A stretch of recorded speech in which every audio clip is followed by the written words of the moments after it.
Հարցը վերաբերվում է նրան, որ մամուլում շատ են տարածվում տեղեկություններ, որ դուք նաև բանակցությունների եք գնում քաղաքական այլ ուժերի հետ, եթե ի վերջո այդ ուժերը կան, որոնց հետ գնում եք, որ ուժերն են եւ ինչ փուլում են այդ բանակցությունները։ Այո, քննարկումներ իհարկե կան տարբեր ուժերի հետ եւ մենք ունեցանք արդեն շատ կարևոր մի զարգացում, Շան Դաշին կուսակցությունը միավորվել է մեզ միասնության թևերին, մեր գործընկերների հետ արդյունավետ աշխատում ենք եւ ունենք բանակցություններ տարբեր այլ ուժերի հետ, բնականաբար դրանք պատեհ պահի անպայման կհրապարակվեն, ես մեր ժողովրդի հետ միշտ մենք ազնիվ ենք եւ լինելու ենք ազնիվ, հստակ ասելով, թե մենք ինչ ենք անում, նույնը մենք անընդհատ մեր ժողովրդի հետ կապի մեջ ենք, երբ ամեն շաբաթյա անընդհատ մարզային անցերի մեջ ենք։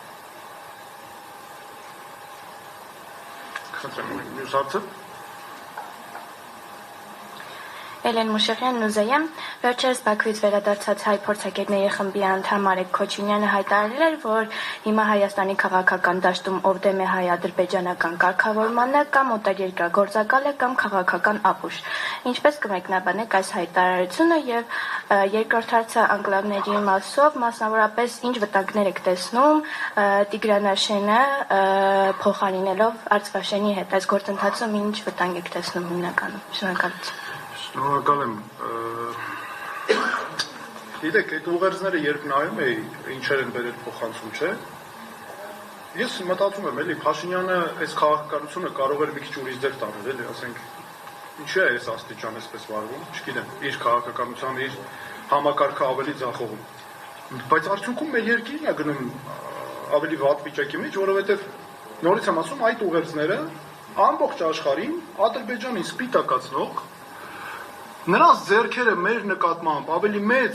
վտանգներ տանող քայլեր ձեռնարկելու պարզապես հանձնառություններ են եւ ինչ վերաբերում է մեկնաբանությանը ընդհանրապես ես ասեմ որ ես նրանց դիտարկում եմ որպես Փաշինյանի գործակալներ, Փաշինյանի անմիջական ներկայացուցիչներ եւ իմ վերաբերմունքն էլ ըստ այդմ է։ Գիտեք, մի բան էլ էսպես, տեսեք, դուք Բարապաշարի հետ կապված ասեցիք։ Մի հատ տեսնենք էլի ԿՊ-ն ինչ Բարապաշարը անընդհատ օգտագործում։ Հայոյանքների մեջ կորած են։ Հələ դուք մի հատ գնացեք ամեն մեկի էջերը նայեք։ Դու ես սենց մեկ-մեկ որ ժամանակ ա լինում, փորձում ես հասկանալ, զուտ մոնիտորինգի համար, էլի, այ մարդ, այս մարդիկ ինչու են զբաղված ընդհանրապես։ Դու քեզ չես հասկանում, սա ինչ որ մեկ բիսեդկա ես գնացել, որտեղ շուտ նյութերի ազդեցության տակ մարդիկ են եկել դե խոսում են, հարբեցողներ են, ինչ են, ոնց կարելի է այդ աստիճան հայոյանք տալ։ Ինչ խոսան, երկրորդ բառը վիրավորանք է։ Մարդկանց արժանապատվությունը տեսեք ոնց են անում։ Ես լինեմ երկրի վարչապետ, մի հատ հանգարց մի պաշտոնյա քաղաքացու նկատմամբ իրան լավ չուպա, գիտեք ինչքան է, ոնց թե վիզը կփոխեմ այդ պաշտոնյայի, դու ինչ ա նշանակում, եկել ես պաշտոնի գնացել ես այդ քաղաքացու ոտքերն ես ընկել, ձայն ես ստացել, եկել ես քաղաքացու հարկից աշխատավարձ ես ստանում, մեքենաներ ես գնել, բնակարաններ ես գնել, ես ինչեր ես արել, մի հատ էլ կանգնում ես վիրավորում ես, բա ինչ կապ ունի ասենք դու այդ քաղաքացին քեզ ընտրել ա թե չէ։ Դե կապ չունի, չէ։ Սա իմ կարծիքով համակարգային ախտ է ուղղակի, որ այսօր կա մեր համակարգում, ցավոք սրտի սա ամբողջ համակարգի վրա տարածվելու մեծ վտանգներ ունի, եւ սա իմ կարծիքով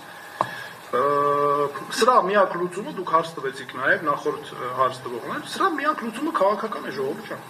Մենք ինչքան այս համակարգում մնանք, այս ամենը մեզ գնալով ավելի ու ավելի խորացնելու խնդիրների մեջ մնալու ենք ուղղակի չեն կարողանալու տակից դուրս գալ։ Դրա համար այս ընտրությունները մեզ համար պատմական նշանակության ընտրություններ են։ Մենք պետք է ամեն ինչ անենք քաղաքականապես, անձերից վեր կանգնելով, ամեն ինչ անենք որպեսի միավորված բոլորս այս արհավիկների տակից դուրս գանք։ Ուրիշ